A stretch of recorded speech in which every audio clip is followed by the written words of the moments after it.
Now reproductive cycle unit first, second unit आपका complete हो चुका है।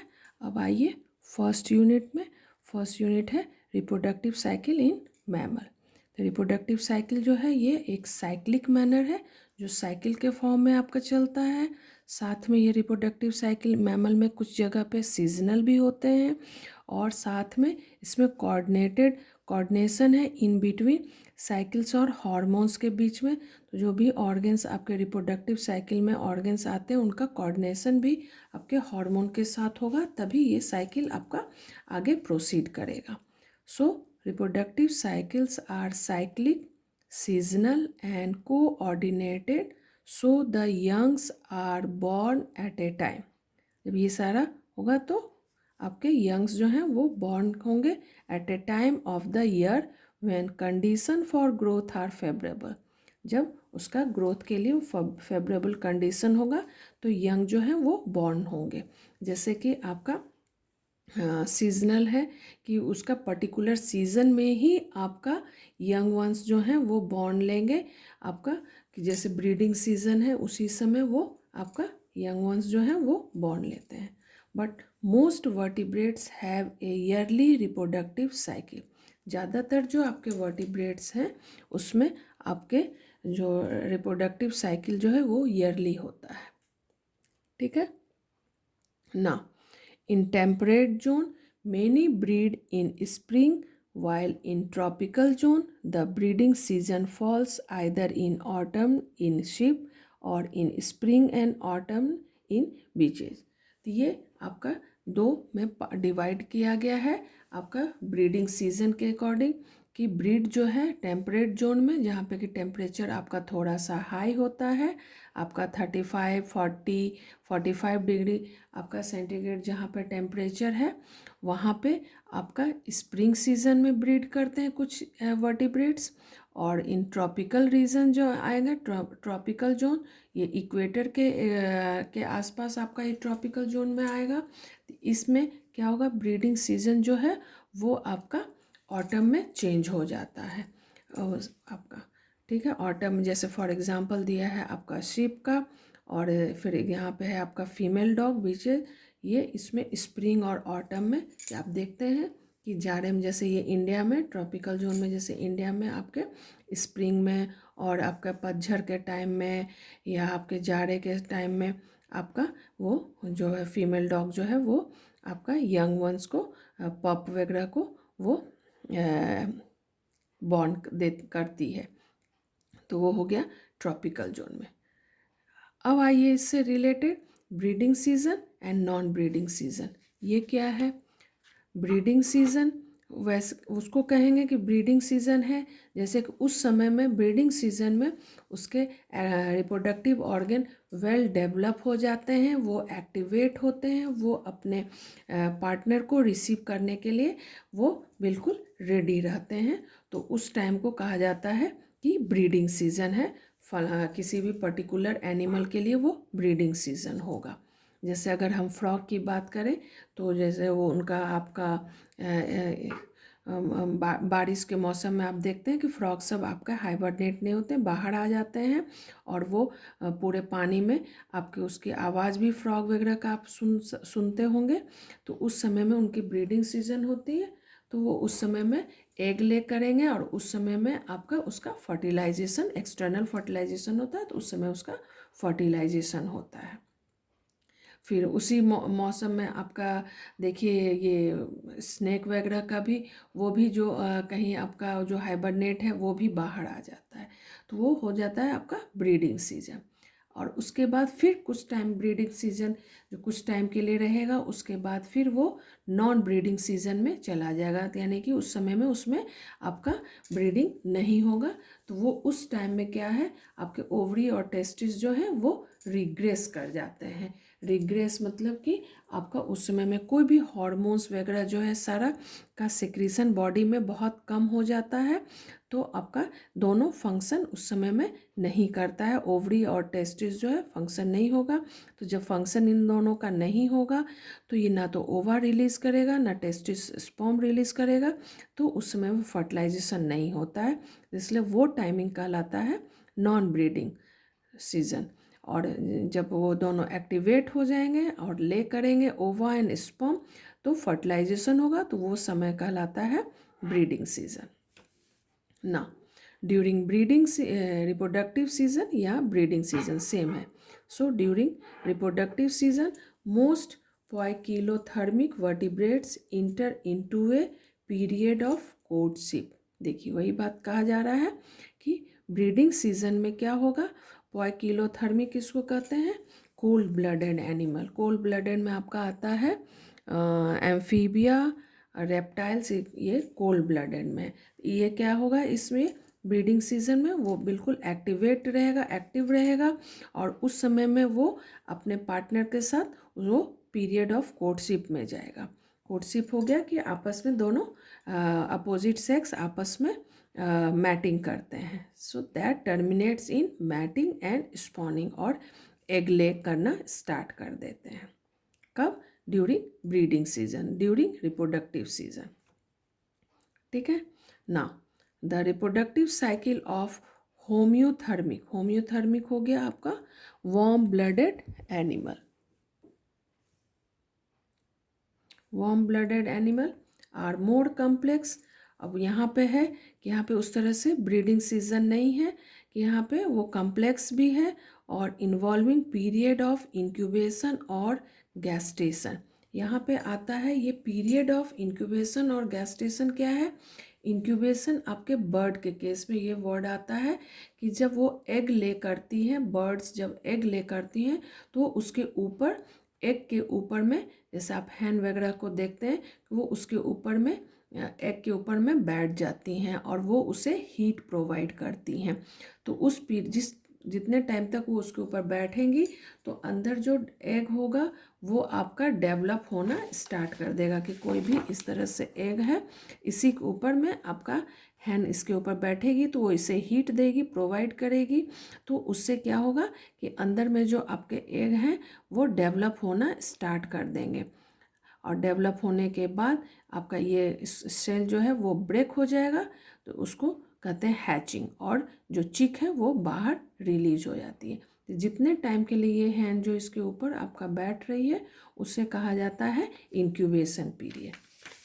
उसी तरह से गैस्टेशन पीरियड भी होता है।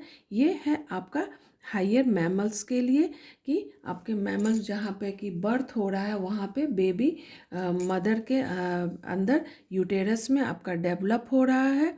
तो उस जितने टाइम तक वो फर्टिलाइजेशन के बाद इम्प्लांट हुआ और जब तक वो बाहर बर्थ नहीं होता है तब तक वो मदर बॉडी के अंदर यूटेरस में है, तो उस पीरियड को गैस्टेशन पीरियड बोलते हैं। Now, man and other higher primates can breed at any time during the year। वो मैन के लिए है, और हायर प्राइमेट्स में जैसे मंकी, लंगूर, ये सब हो गए, इसके लिए ये किसी भी टाइम, काव हो गया, बफेलो हो गया, ये लोग can breed at any time during the year. इसके लिए कोई सीज़न नहीं है कि इस फलाने सीज़न में ही ब्रीड होगा, उसके लिए any time of the year वो ब्रीड कर सकता है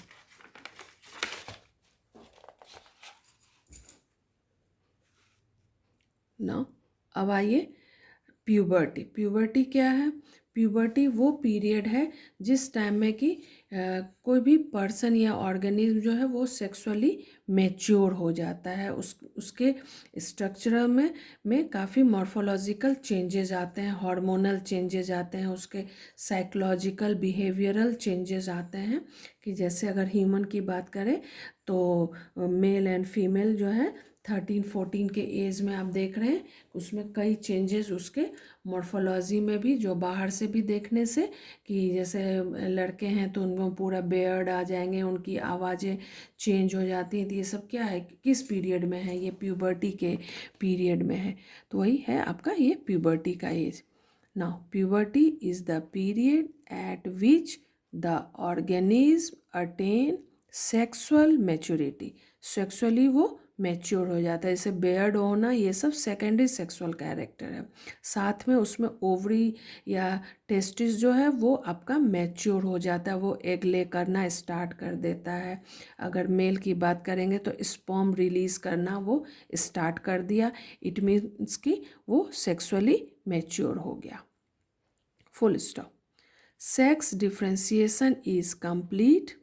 अब हम लोग उसमें इस एज में, प्यूबर्टी के एज में, सेक्स का डिफ्रेंसिएशन भी कंप्लीट हो जाता है कि कौन मेल है कौन फीमेल है, ये बिल्कुल पता चल जाता है। चाहे वो रोडेंट्स हो या मंकी हो, सब में आपका पता चलने लगता है। And secondary sexual sex characters have fully develop. और उसमें सेकेंडरी सेक्स कैरेक्टर्स जो हैं वो आपका फुली डेवलप हो जाते हैं कि ब्रेस्ट का डेवलपमेंट हो जाएगा आपका पूरा, ये सब सेकेंडरी सेक्स कैरेक्टर में आपके आएंगे ना।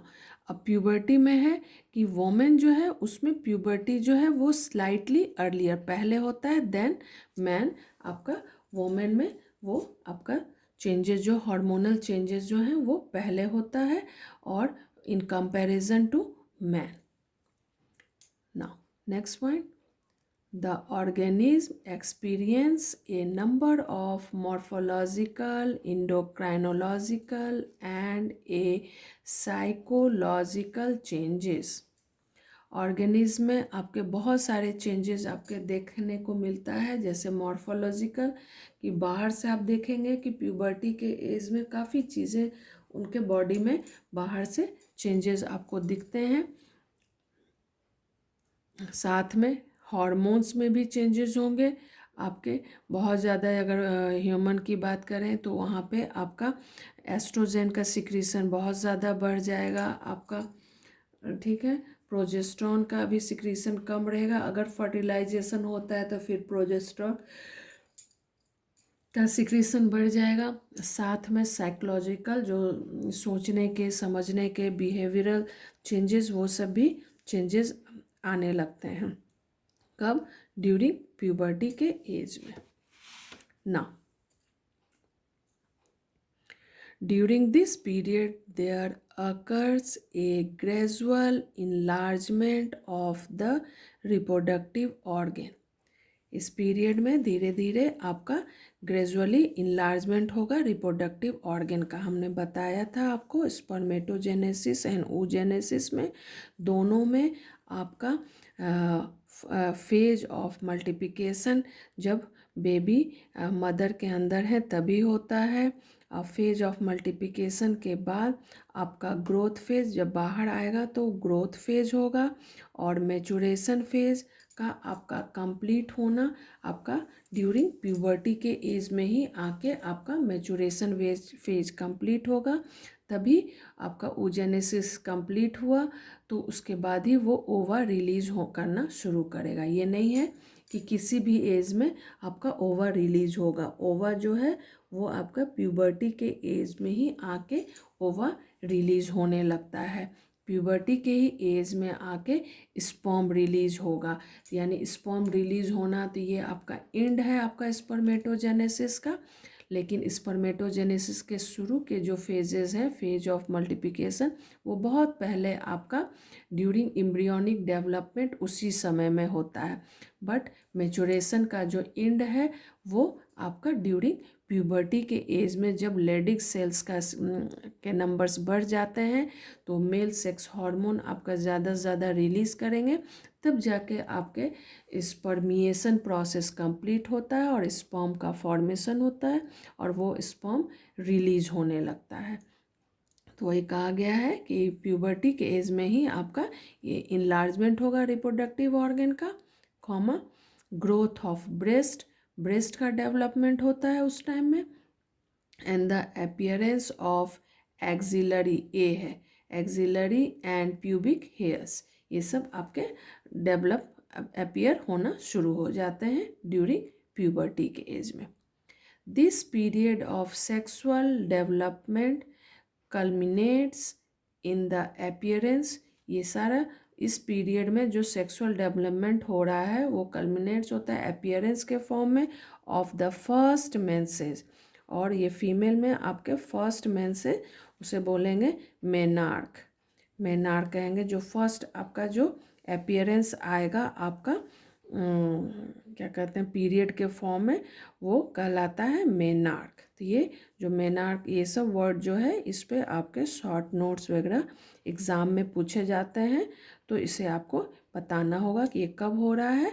ये प्यूबर्टी के एज में होगा, और इस टाइम में आपका जो है बहुत सारे number of morphological, endocrinological and psychological changes होते हैं, और इस टाइम में ये सब सारे डेवलपमेंट हुए, और इसका फर्स्ट अपीयरेंस जो होगा इसका, द फर्स्ट मेंस का अपीयरेंस होना, वो कहलाता है आपका मेनार्क। इट मीन्स कि अब स्टार्ट हो गया आपका मेंस्ट्रुअल साइकिल। अब हम हर मंथली वो मेंस्ट्रुअल साइकिल आपका आता रहेगा इन नॉर्मल केसेस, और इसके लिए एज क्या है, अप्रॉक्स 13 to 14 ईयर्स जो है ये इसके लिए आपका एज है अप्रॉक्स। इस एज में ही मेनार्क यानी कि स्टार्ट होगा आपका ये, ठीक है ना। Mature reproductive life comma characterised by continually recurring menstrual cycles. जो ये मैच्योर रिप्रोडक्टिव लाइफ, अब ये मैच्योर हो गया पर्सन जो है, और वो कैरेक्टराइज बाय कंटिन्यूसली रीअकरिंग, बार बार हर मंथ में जैसे है मेंस्ट्रुअल साइकिल का आना, बार बार आना होगा। और वो लास्ट कब करेगा menstrual cycle, last until about 45 to 50 years of age. 45 to 50 years के एज में जाके आपका मेंस्ट्रुअल साइकिल जो है वो आपका स्टॉप होने लगता है। तो जैसे ही ये स्टॉप होने 45 to 50 तक ये कंटिन्यूसली बार बार आएगा रीअकरिंग, उसके बाद ये आपका स्टॉप होने लगता है। तो जब ये स्टॉप होने लगेगा तो वो पीरियड कहलाता है मेनोपॉज, ठीक है।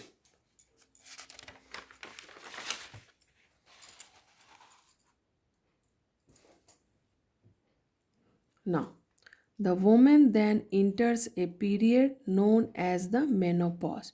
तो उस टाइम में 45 to 50 के पीरियड में आपका जो वोमेन जो है उसका पीरियड वो वाला पीरियड जब इंटर कर जाती है मेनोपॉज पीरियड में, और उस टाइम में क्या होगा आपका कि रिप्रोडक्टिव साइकिल जो है वो इरेगुलर हो जाता है। जो एक साइकिल के फॉर्म में हम लोग बात कर रहे थे कि बिल्कुल ये इस तरह से प्राइमरी, सेकेंडरी, टर्सरी, फिर ओव्यूलेशन होना, ये बिल्कुल साइक्लिक मैनर में नहीं चलेगा। ये आपका इरेगुलर, किसी मंथ में आपका ये पूरे साइकिल आया, फिर 2 मंथ नहीं आया, फिर काफ़ी लॉन्ग टाइम के बाद आया, तो इरेगुलर हो जाना, लेंथन बहुत लंबे टाइम तक के लिए पीरियड का आना। जैसे मेंस्ट्रुअल साइकिल आप जानते हो आप लोग कि ये 4 to 6 डेज़ का होगा, तो वो 4 to 6 ना हो के उससे ज़्यादा 8 डेज़ के, 10 डेज़ के माने लंबे पीरियड तक के लिए आना, कभी कभी आना, रेगुलर नहीं आना, तो इरेगुलर हो जाना, लेंथन होना, and eventually at cease, last में वो बिल्कुल स्टॉप हो जाता है। तो ये हो गया आपका मेनोपॉज का period. Now thereafter comma the reproductive organs are functionless, और उसके बाद क्या होगा, रिप्रोडक्टिव ऑर्गन जो है वो फंक्शन करना बंद कर देगा। फंक्शन मीन्स कि अब वो ओवा रिलीज़ करना बंद कर देगा। तो ओवा जब रिलीज़ होना बंद हो गया वो पीरियड कहलाता है पोस्ट मेनोपॉज, ठीक है। पोस्ट मेनोपॉज में अब वहाँ पे ओवा रिलीज़ नहीं होगा, तो वोमेन जो है वो प्रेग्नेंट भी अब नहीं हो सकती है। जब तक मेंस्ट्रुअल साइकिल आ रहा है, जब तक ओवा रिलीज हो रहा है, तभी तक वो फर्टिलाइज करने के कैपेबल है, उसमें सारे हार्मोन्स रिलीज हो रहे हैं, वो प्रेग्नेंट हो सकती है, एम्ब्रियो इम्प्लांट हो सकता है। लेकिन आफ्टर मेनोपॉज उसमें सारा आपका ऑर्गन्स जो है वो फंक्शनलेस हो जाएगी। ये था अबाउट द कुछ टर्म्स आपके रिलेटेड रिप्रोडक्टिव साइकिल से। अब आइए मेन रिप्रोडक्टिव साइकिल, क्योंकि ये छोटे छोटे वर्ड्स हैं, इस पे कभी कभी आपको नोट्स वगैरह आ जाता है, मेनोपॉज पे, प्यूबर्टी पे, मेनार्क पे, इस सब पे आपके आ जाते हैं एग्ज़ाम में 3 मार्क्स के। तो उसको आप लिखेंगे। ना in mammals the reproduction is a well coordinated process. Coordination बहुत ही मस्ट है रिप्रोडक्शन में, क्योंकि सारे एक दूसरे से रिलेटेड हैं कि जिस समय में ओवा का रिलीज होना, उस समय में हार्मोन का वहाँ पे कौन कौन से हार्मोन्स वहाँ पे एक्ट करेंगे, फिर जब वो रिलीज हो रहा है उस समय में उसे स्पर्म प्रोवाइड हो रहा है या नहीं हो रहा है, तो फिर यूटेरस का उस समय में कंडीशन क्या होगा, क्योंकि यूटेरस भी पर मंथ आपका प्रिपेयर होता है फॉर रिसीविंग द फर्टिलाइज्ड ओवा। तो इसलिए सारे में कोऑर्डिनेशन होना मस्ट है। तो इसलिए रिप्रोडक्शन जो है एक कोऑर्डिनेटेड प्रोसेस है which needs preparation of many tissues. इसमें काफ़ी टिश्यूज़ का प्रिपरेशन होता है, तैयारी होती है कि ओवा रिलीज हुआ है तो यूटेरस जो है पहले से वो प्रिपेयर होगा फॉर इम्प्लांटेशन। इसलिए कहा गया है कि preparation of many tissues in female. Starting कहाँ से, starting from maturation of ovum. पहले तो ओवम का मैच्योर होना कि आपका जो ओवम है ये है, फिर इतना बड़ा, फिर इतना बड़ा, तो ये मैचुरेशन कहलाएगा। मैचुरेशन होने के बाद इसका रिलीज हो जाना, यहाँ से रिलीज होने के बाद अब इसे जो है ओविडक्ट के अंदर आना। ठीक है, अब ये काम जब तक हो रहा है तब तक हमारा इधर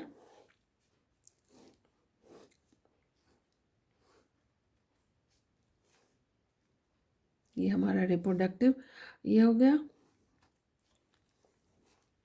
रिप्रोडक्टिव ऑर्गन ओवरी, और ये हमारा ओविडक्ट, और ये हो जाएगा हमारा uterus. Uterus, this one is ovary. अगर ह्यूमन की बात करें तो फैलोपियन ट्यूब। ऐसे अगर जनरल मैमल से अलग हट के बात करेंगे तो ओविडक्ट हो जाएगा।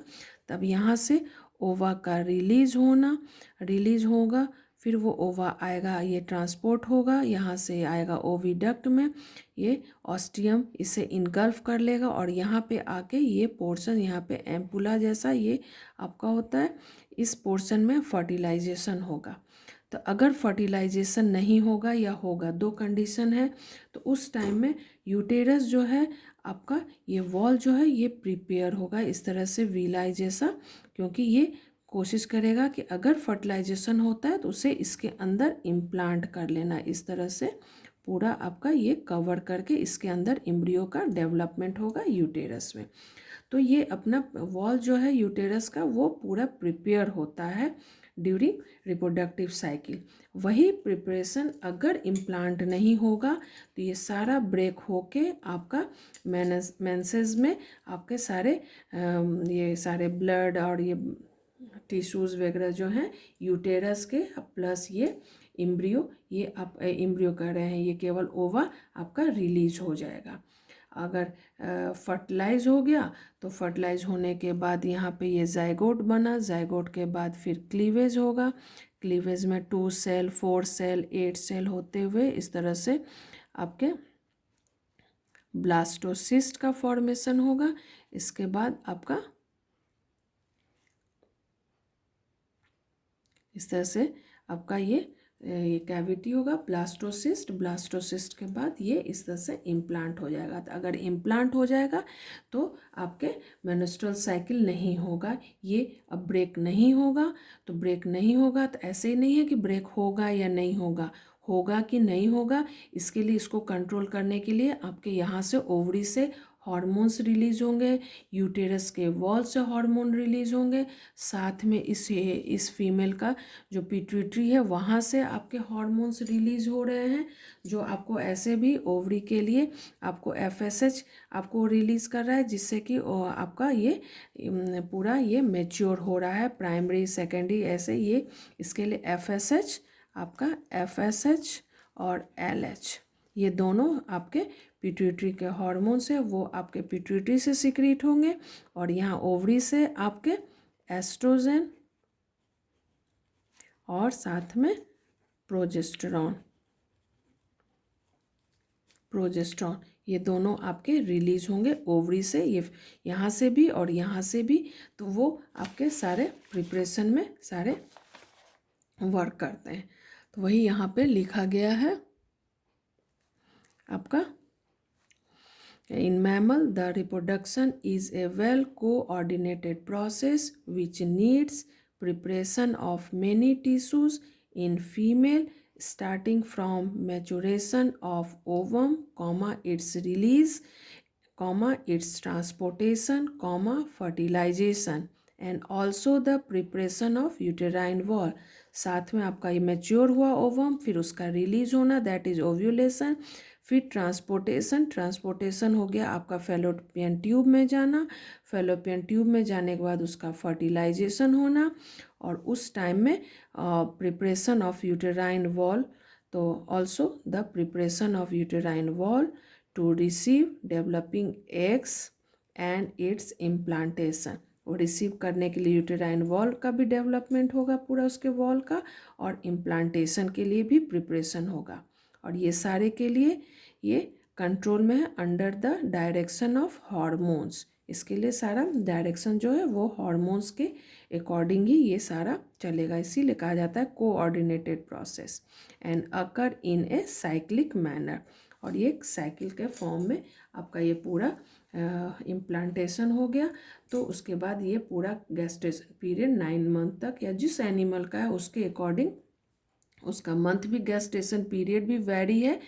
मैन का अलग है, रैट का अलग है, मंकी का अलग है, काउ बफेलो का अलग है, गोट का अलग है, सबके गेस्टेशन पीरियड अलग अलग हैं आपके पीरियड। तो उसके अकॉर्डिंग आपका ये पूरा प्रिपरेशन होता है।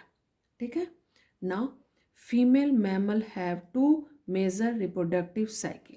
अब हम लोग आ जाएंगे रिप्रोडक्टिव साइकिल जो है फीमेल के मैमल में आपके 2 मेन रिप्रोडक्टिव साइकिल है, एस्ट्रस साइकिल एंड मेनस्ट्रुअल साइकिल। इसको हम लोग नेक्स्ट क्लास में स्टार्ट करेंगे।